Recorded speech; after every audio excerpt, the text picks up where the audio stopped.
ከሞን ዩናይትድ ከሞን ወልቭስን ድባቅ ነው የተመታው። ወልቭስ ድባቅ ነው። እንኳን ደስ አላችሁ የማንቸስተር ዩናይትድ ደጋፊዎች። እኔ ሐዋርያው ነኝ ከሐዋርያቱ እንግዲህ በጣም ደስ ብሎኛል። ዛሬ ትናንትና በነበረው የፕሪሚየር ሊግ ጨዋታ ወልቭስን 4-1 ቡም ቀጥቀጣነዋል። እንግዲህ በጣም ደስ ብሎኛል። ወልቭስ በጣም ተራ ቡድን ነው። በፕሪሚየር ሊጉ ምንም አይነት ጨዋታ ያላሸነፈ ነው። 2 ነጥብ ያለው ነው። ወልቭስን ማሸነፋችን አይደለም እድላችንን መጠቀማችን ነው ደስ ያለኝ። እድላችንን ተጠቅመናል። እንግዲህ ቀጣዩ ጨዋታ ማን ነው? አምጡልን ቀጣዩን ጨዋታ። ሌትስ ጎ አምጡልን ቀጣዩን ጨዋታ ዛሬውኑ አምጡልን።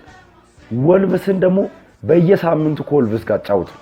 በቃ ማየት የምንፈልገው ማንቸስተር እንደዚህ አይነት ነው። እንግዲህ በአግባቡ ተገቢውን ስራ ማንቸስተር ዩናይትድ ሰርቶ ወጥቷል ብዬ አስባለሁ። እስቲ የተረጋጋ ንግግር እንነጋገር። እውነት ማንቸስተር ዩናይትድ እድሎቹን መጠቀም አለበት። እድሎቹን በመጠቀም ደግሞ የተሻለ ደረጃ ይዞ መጨረስ የሚችልበት ስኳዱ ደህና ነው። ተጫዋቾቹ አሉ። አሰልጣኙ ግትርነትን ካቆመ ወደ ተሻለ ቦታ የምንሄድበት የተሻለ ውጤት የምናስመዘግብበት ይሆናል ብዬ አስባለሁ። እንግዲህ ወልቭስን ትናንትና እንግዲህ ድባቅ መተነዋል። በቃ ምንድነው ፍርስርሳቸውን ነው ያወጣ ነው። በጣም ግን ያሳዝናሉ። ወልቭስ ደጋፊዎች ስታዩቸው ጨዋታውን ሁሉ ፊታቸውን አዙሮ ሲመለከቱ አልነበረም። የሚያሳዝን ነገር አለ። እኔ በእነሱ ጫማ ሆኜ ራሴን ሳስበው እዛ ቦታ ላይ ብትሆኑ ደጋፊ ብትሆኑ ምን አይነት ስሜት ሊሰማችሁ እንደሚችል አስቡት። እንግዲህ ማንቸስተር ዩናይትድ ኃያሉና ገናናው ብራንዱ ክለባችን ወደ ቶፕ 4 ፉክክር ተመልሷል ማለት ነው። ወደ ቶፕ 4 ፉክክሩ ተመልሷል። በ6ኛ ደረጃ ላይም ቁጭ ብሏል ማለት ነው። የደረጃ ሰንጠረዡን ስንመለከት እንግዲህ አሁን ካለው የደረጃ ሰንጠረዥ አርሰናል የሊጉ መሪ እንደሆነ ይታወቃል። ከአርሰናል በ8 ነጥብ ልዩነት ተቀምጠናል፣ 25 ነጥብ ይዘን ማለት ነው። ሁለተኛ ደረጃ ላይ ካለው ከሲቲ በ6 ነጥብ፣ ሶስተኛ ደረጃ ላይ ካለው አስቶን ቪላ በ5 ነጥብ፣ ክሪስታል ፓላስ ቶፕ 4 ላይ የተቀመጠው አራተኛ ደረጃ ላይ ከተቀመጠው ከክሪስታል ፓላስ ደግሞ በ1 ነጥብ። ይሄ ማለት ማንቸስተር ዩናይትድ ከቶፕ 4 ፉክክሩ በ1 ነጥብ ብቻ ነው ርቆ ያለው ማለት ነው። በጣም የሚያስደስት ነገር ነው። ከቼልሲ ጋር ደግሞ እኩል 25 ነጥብ በመያዝ ከቼልሲ ጋር ተጋርቱ በነጥብ ልዩነት ብቻ በ6 ጎል ልዩነት ተበልጦ ማንቸስተር ዩናይትድ ታላቁና ገናናው ክለባችን ስንተኛ ነው ማለት ነው? 6ኛ መጥቷል ማለት ነው። እንግዲህ በምን ተአምር ነው ግን ማንቸስተር ዩናይትድ 6ኛ የተቀመጠው ልትሉ ትችላላችሁ። ተአምር ነው የሚሆነው። ተአምር የሆነ ራሱ ተአምር እየሆነብኝ ነው። ይሄን እድል ደግመን አግኝተናል። እድሎቹን መጠቀም አልቻለም፣ አምልጦናል። ግን አሁን 6ኛ ደረጃ ላይ ተቀምጠናል። እንግዲህ የዘንድሮ ፕሪሚየር ሊግ እስቲ ትንሽ እንየው። በጣም ደካማ የሆነ ፕሪሚየር ሊግ ነው እያሳለፈ ያለን። አንደኛ ወጥ የሆነ አቋም እያሳየ ያለ ቡድን የለም ከአርሰናል በስተቀር ማለት ይቻላል። አርሰናል ደህናው የተሻለውና ምርጡ ቡድን አርሰናል ነው። 2 ጨዋታ ብቻ ነው ፕሪሚየር ሊጉ የተሸነፈው መሰለኝ እና ለዚህ የተሻለው ቡድን። ከዛ ውጪ ግን አብዛኛው ቡድን ወጥ አቋም እያሳየ አይደለም እና ይሄ ነገር ደግሞ ለማንቸስተር ዩናይትድ እድል ፈጥሮልናል። አሁን ዝም ብላችሁ ስትመለከቱ 2 ጨዋታ ከተሸነፈ ማንቸስተር ተመልሶ ወደ 10 ቤት የመሄድ እድሉ ሰፊ ነው። በጣም ቅርብ ነው የነጥብ ጋፑ። 2-3 ጨዋታ ደግሞ የሚያሸንፍ ከሆነ አትጠራጠሩኝ ቶፕ 4 ውስጥ ገብቶ ቁጭ እንደሚል ምንም አይነት ጥርጥር የለውም። ቢያንስ 4ኛ ቦታን የሚያዝ እድል አለው። 3ኛ ቦታን የሚያዝ እድል አለው ከጠረከረ 5 ነጥብ ነው ከአስቶን ቪላ ጋር ልዩነቱ። እና ወደ ትናንትናው ጨዋታው ስንመለስ ፈርስት ሃፍ ላይ ማንቸስተር ዩናይትድ ቢያንስ 3 ጎል ማስቆጠር ይችላል ነበር። ቢያንስ 3 ጎል ማስቆጠር ይችላል። አንዴ ይቅርታ አድርጉልኝና ትንሽ ድምጼ ጉንፋን ነገር ስለያዘኝ ነው እንትን ያለው፣ በዛ ይቅርታ እንድታደርጉልኝ እጠይቃለሁ። ግን በትናንትናው ጨዋታ ማንቸስተር 3 ጎል ማስቆጠር ይችላል። በፈርስት ሃፍ ብቻ 3 ጎል ማስቆጠር ነበረብን። ያ ጎል ያለ ማስቆጠራችንና ደቂቃው እየሄደ በመጣ ቁጥር ለወልቭሶች የልብ ተሰምቷቸው መጨረሻ ላይም ባለቀ ፈርስት ሃፍ ሊያልቅ ባለበት ሰዓት ላይ ጎል አስቆጥሮብናል። ያ ደግሞ ሰከንድ ሃፍ ላይ ማንቸስተር ዩናይትድ ዘንድሮ ተመልከታችሁት ከሆነ ፈርስት ሃፍ አሪፍ ሊሆን ይችላል፣ ሰከንድ ሃፍ ይበላሽበታል። ፈርስት ሃፍ አሪፍ ካልሆነ ደግሞ ሰከንድ ሃፍ አሪፍ ይሆናል። ወጥ የሆነ አቋም በጨዋታ ላይ ራሱ ያሳየው በተከታታይ ጨዋታዎች ላይ እንኳን ቀርቶ በአንድ ጨዋታ ላይ ወጥ የሆነ አቋም አያሳይ። ይሄ ደግሞ ትንሽ ስጋት ውስጥ ከቶኝ ነበር። እንደው በጣም የሚገርም ነገር እኮ ነው። ራይቫልን ተቀናቃኝ የሚባሉ ደጋፊዎች እንግዲህ ኢትዮጵያ ውስጥ እንግዲህ የማንቸስተር ዩናይትድ ተቀናቃኝ ደጋፊዎች አርሰናልና ደጋፊዎች ናቸው ይታወቃል። ወጥቶ በፈርስት ሃፍ ሲጨፍሩ ነበር። በጣም ያሳዝናል። አንደኛ ደረጃ ላይ ያለ ቡድን የሚጨነቀው ጨዋታ ከመጀመሩ በፊት እንግዲህ ማንቸስተር ዩናይትድ ስንተኛ እንደነበረ አይታችኋል። 12ኛ ላይ ነው የነበረው።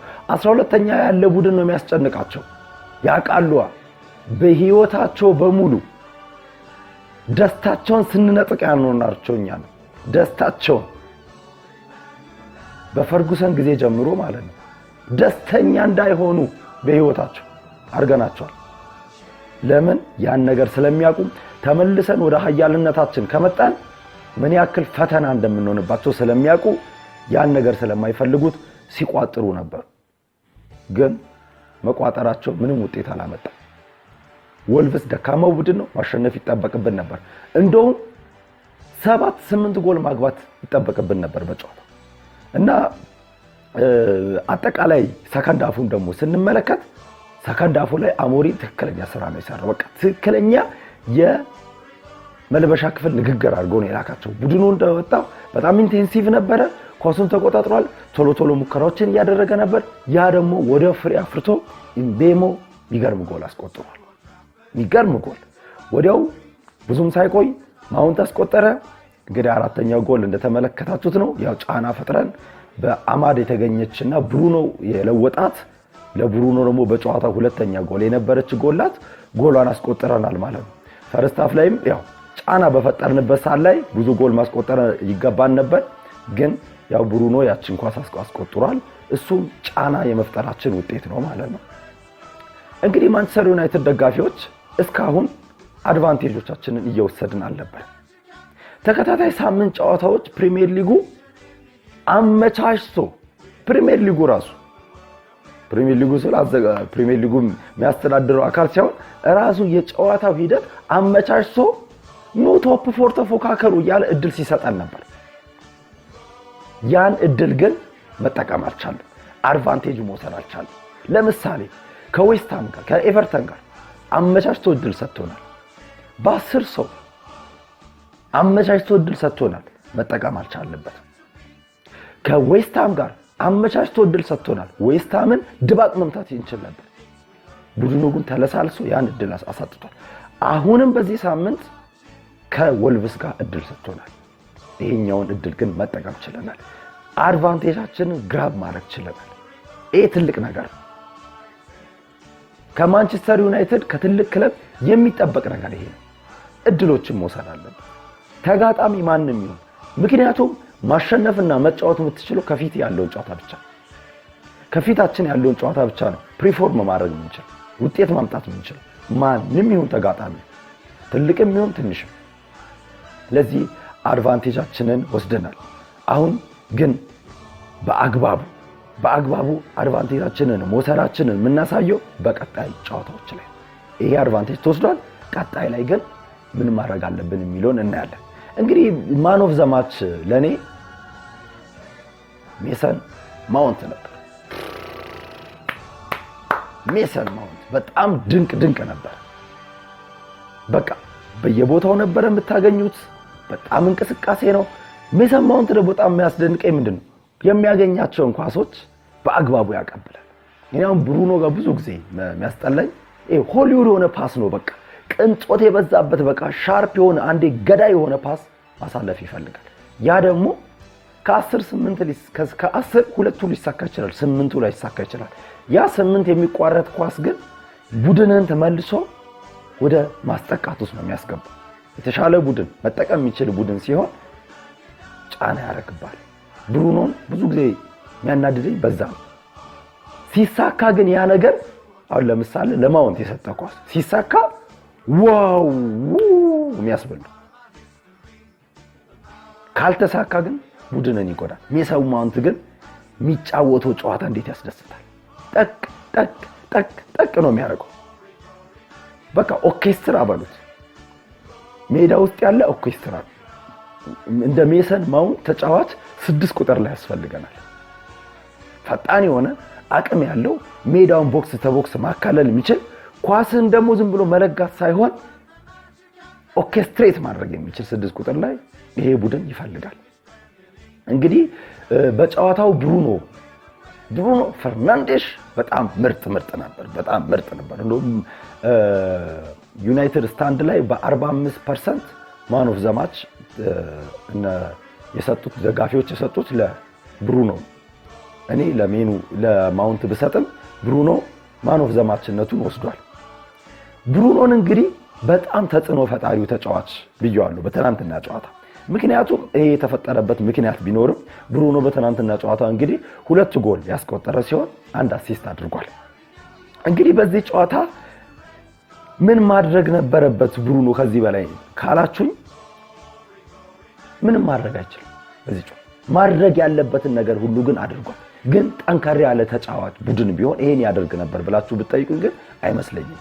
ለምን ወልቭስ ክፍት አድርጎ ስለተጫወተ ብሩኖ ወደ ፊት ለፊት ተጠግቶ ሲጫወት ምን አይነት ጨዋታዎች ላይ ተጽዕኖ መፍጠር እንደሚችል ሁላችንም እናውቀው ቡድናችን ምርጡ ተጫዋች ስለሆነ ማለት ነው።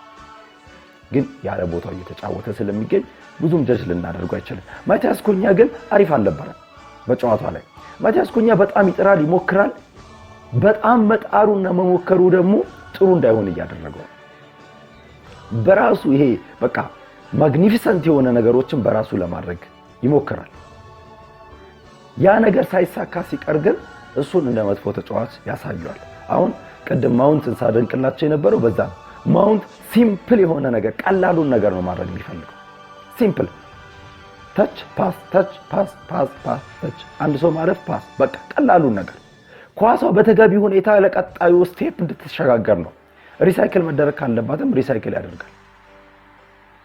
ግን ኩኛ ጋር ስንመጣ እንደዚህ ነገር የለም። ራሱ ድሪብል ማድረግ ይፈልጋል። 2-3 ሰው ቀንሶ መስጠት ይፈልጋል። መስጠት ያለበትን ፓስ ያደርጋል። ይሄ ነገሩ እየጎዳው ነው እያስባለሁ። እንግዲህ ይሄ እየሆነበት ያለበት ምክንያት ደግሞ ግልጽ ነው። ማውንት ኩኛ 9 ቁጥር ፊት ለፊቱ ላይ ሆኖ በነፃነት የግራ መስመር 10 ቁጥሩን ይዞ መጫወት ይፈልጋል። ያ ነገር እንግዲህ ቀስ ያለ በሂደት የሚስተካከል ይሆናል ብዬ አስባለሁ። እምቤሞ እንግዲህ ፈርስት ሃፍ እና ሰከንድ ሃፍ ላይ ሁለት አይነት የተለያየ ተጫዋች ነው ብለን መውሰድ እንችላለን። ፈርስት ሃፍ ላይ ይሄን ያክል መጥፎ ባይሆንም ጥሩ አልነበረም። ሰከንድ ሃፍ ላይ ግን በቃ ፍንድት ብሎ ነው ያበበው። በቃ ትክክለኛ ዘንድሮ ያየን ያለውን ምርጡ ከፍተኛ ጎል አግቢያችንን እምቤሞ በፕሪሚየር ሊጉ እንግዲህ ከፍተኛ ጎል አግቢ እምቤሞ ነው የማንቸስተር ዩናይትድ ነው ያየነው። ሰከንድ ሃፍ ላይ በጣም ምርጥ ነበረ። በጣም ደግሞ ደስ ካለኝ ነገር ምንድነው ኮቢ ሜኑ በጨዋታው ላይ እድል ተሰጥቶታል። ተቀይሮ ቢገባም እድል ማግኘቱና መጫወቱ በጣም ጥሩ ነው ብዬ አስባለሁ። እና በገባበት ደቂቃዎችም የነበረው እንቅስቃሴ በጣም ጥሩ ነው ባይባልም በጣም መጥፎ ነው የሚባልም አይደለም። ለምን ቡድኑ 4-1 እየመራበት ያለ ሳይሆን የተሻለ ነገር ከዚህ በላይ እየተመራ ያለ አታክ ለማድረስ ሲገባ ሊሆን ይችላል። ግን አሪፍ ነበር። በቃ በአጠቃላይ ሜኑ አሪፍ ነበር። ሜኑ ምን ይፈልጋል? ደግሞ እንደዚህ 20 ደቂቃ እድል ይፈልጋል። ካሲሜሮ እስከ 70 ቢጫወት ሜኑ፣ ካሲሜሮ እስከ 70 ቢጫወት 20 ደቂቃ ሜኑ እያደረገ ቢያንስ 5-6 ጨዋታ በዚህ መንገድ ቢሄድ ሜኑ ወደ ፎርሙ ይመጣል፣ ወደ ቋሚ ያስተላልፍም ይመጣል ብዬ አስባለሁ። ሩበን አሞሪምም አሪፍ ከሆነና መጫወት የሚችል ከሆነ እድል ሊከለክለው አይገባም ብዬ አስባለሁ። ደጋግሜ በቪዲዮዎቼ ስለ ሜኑ ተናግሬያለሁ። ሜኑን በጣም ወዶና ማደንቆ ተጫዋች ስለሆነ ወጣትም ከአካዳሚ የመጣ ስለሆነ ማለት ነው። ማርቲኔዝም በጣም አሪፍ ነበር ተቀይሮ ከገባ በኋላ። ማርቲኔዝ የሉክ ሾውን ቦታ ሊነጥቅ እንደሚችል እያሳየ ያለ ተጫዋች ነው። ግን ማርቲኔዝም በመሃል ነው ያስገባው። መሃል ሰንተር ባክ አድርጎ ነው የቀየረው። በመሃል ሰንተር ባክ ላይም አሪፍ ተንቀሳቅሷል። ማርቲኔዝ መመለሱና እየተቀየረም ቢሆን ተጽዕኖ እየፈጠረ ነው። ወደ ቋሚ አስተላለፍ በቅርቡ እየመጥቶ ያ ወኔውን ቡድኑ ላይ ስታምፕ እንደሚያደርግና ማተም አድርጎ ብዙ ተጽዕኖዎች እንደሚፈጠር እርግጠኛ ነኝ። እንግዲህ በአጠቃላይ ምን ልላችሁ ነው፣ ተጫዋቾቹ አሪፍ ነበሩ። በረኛው ብዙም አልተሞከረበትም። ሴኒ ሌመንስ ተዝናንቶ ነው የወጣው ማለት ይቻላል። የገባችው ጎልም የሱ ጥፋት አይደለችም። አማድ እንደምታውቁት ደህና ነው። አማድ የዛሬ አመቱን አማድ እያየን አይደለም። ግን አማድ ኳስ ሲይዝ ድሪብል ሲያደርግ ምን ሲል በጣም ጥሩ ነው። ፔናልቲ ያስገኘውም እሱ ነው። የመጀመሪያው ፔናልቲ የተከለከለው ፔናልቲ እኔ መከልከል አለበት ብዬ አላስብም። እሱም ፔናልቲ መሆን ነበረበት። አማድ ጥሩ ነው። መሀል ሜዳ ካሲሜሮ ከእድሜ አንፃር ከተሰጠው ሚና አንፃር ግድብ የሆነ የተገደበ አጫዋት እየተጫወተ ቢሆንም ካሲሜሮም ደና የሚል ግምት ነው ያለኝ። ዳሎት አሲስት አድርጓል። ደና ነው ዳሎትም የኤምቤሞን ጎል አሲስት ቢያደርግም ግን ከዚህ በላይ ከዳሎት ወይም በዛ ቦታ ላይ የተሻለ ሰው ጃንዋሪ ላይ ልንገዛ ይገባል ብዬ አስባለሁ።